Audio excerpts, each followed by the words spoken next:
Koneksi antar materi modul 2.3 Coaching Supervisi Akademik.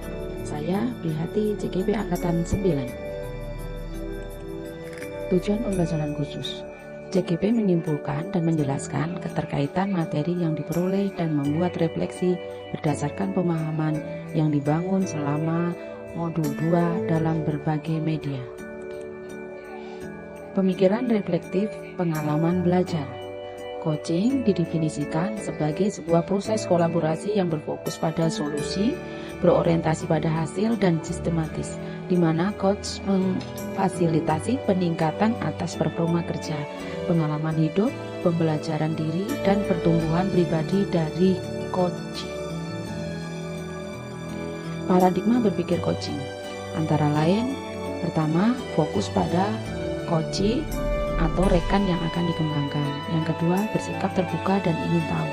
Yang ketiga, memiliki kesadaran diri yang kuat. Yang keempat, mampu melihat peluang baru dan masa depan. Coaching. Prinsip coaching yang pertama yaitu kemitraan, di mana posisi coach terhadap coachee-nya adalah mitra. Prinsip coaching yang kedua yaitu proses kreatif. Ini dilakukan melalui percakapan dua arah, kemudian memicu proses berpikir coachee. Yang ketiga, memetakan dan menggali situasi coachee untuk menghasilkan ide-ide baru, memaksimalkan potensi dan memberdayakan rekan sejawat. Percakapan perlu diakhiri dengan suatu rencana tindak lanjut yang diputuskan oleh rekan yang dikembangkan. Percakapan ditutup dengan kesimpulan yang dinyatakan oleh rekan yang sedang dikembangkan. Proses coaching dalam dunia pendidikan. Dalam dunia pendidikan, proses coaching sebagai sebuah latihan menguatkan semangat Tutpuri Handayani sesuai dengan filosofi Ki Hajar Dewantara, yaitu mengikuti, mendampingi, mendorong kekuatan diri secara holistik berdasarkan cinta kasih dan persaudaraan tanpa pamrih, tanpa keinginan menguasai dan memaksa. Kompetensi inti A, yaitu kehadiran penuh.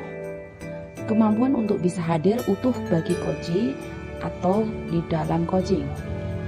Yang B, mendengarkan aktif, yaitu keterampilan mendengarkan dengan aktif atau sering kita sebut dengan menyimak, di mana lebih banyak mendengarkan daripada berbicara. Yang C, mengajukan pertanyaan berbobot.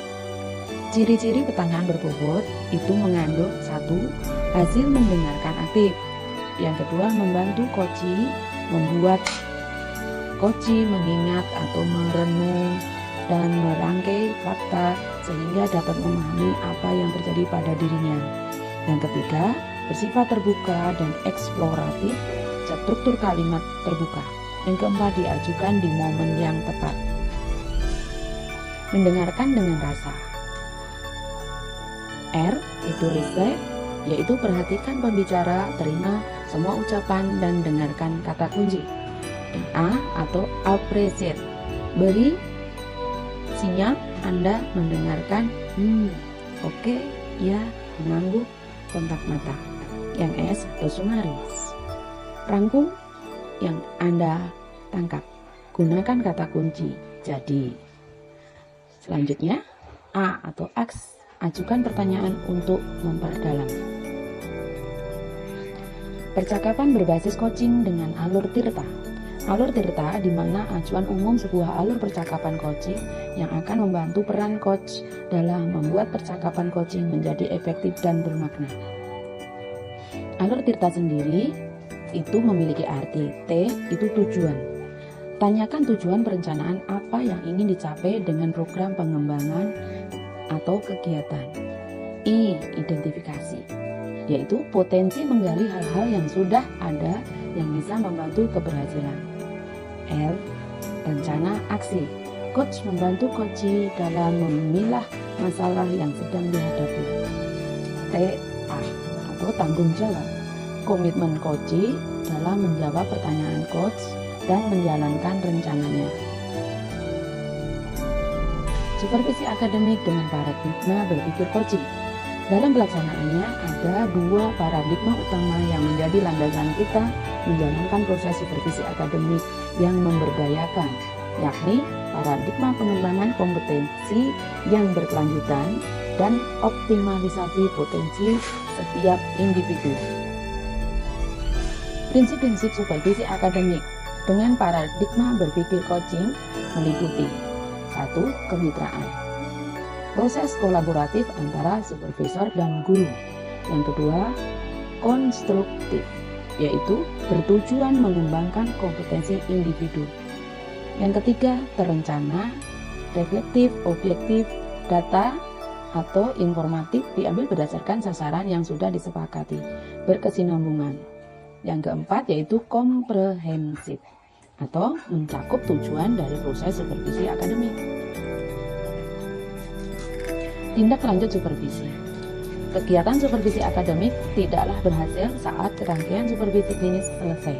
Dengan prinsip kesinambungan dan memberdayakan, seorang supervisor meneruskan hasil dari tahapan pelaksanaan supervisi akademis dan klinis sebagai pijakan lanjutan bagi proses tindak lanjut yang meliputi refleksi, perencanaan pengembangan diri, dan pengembangan proses pembelajaran. Supervisi akademik yaitu mencapai tujuan pembelajaran yang berpihak pada murid. Supervisi akademik peningkatan kompetensi. Yang pertama, membuat rencana perkembangan diri.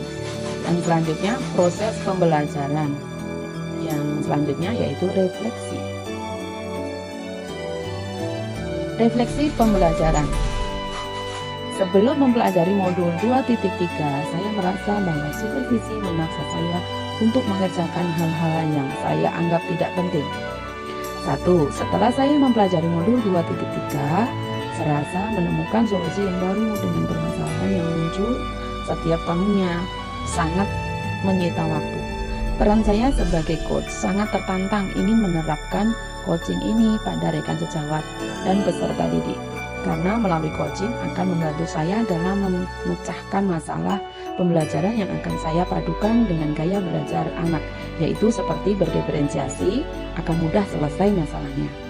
Yang kedua, yaitu keterkaitan keterampilan coaching dengan pengembangan kompetensi. Sebagai pemimpin pembelajaran, tentu saja sangat berkaitan. Apabila teknik coaching berjalan dengan baik, maka kompetensi sebagai pemimpin pembelajaran akan mudah dalam melaksanakan pembelajaran, dan peserta didik nyaman dan merdeka sesuai filosofi Ki Hajar Dewantara, yaitu mengikuti, mendampingi, mendorong kekuatan diri secara holistik berdasarkan cinta kasih dan persaudaraan, tanpa pamrih, tanpa keinginan menguasai dan memaksa.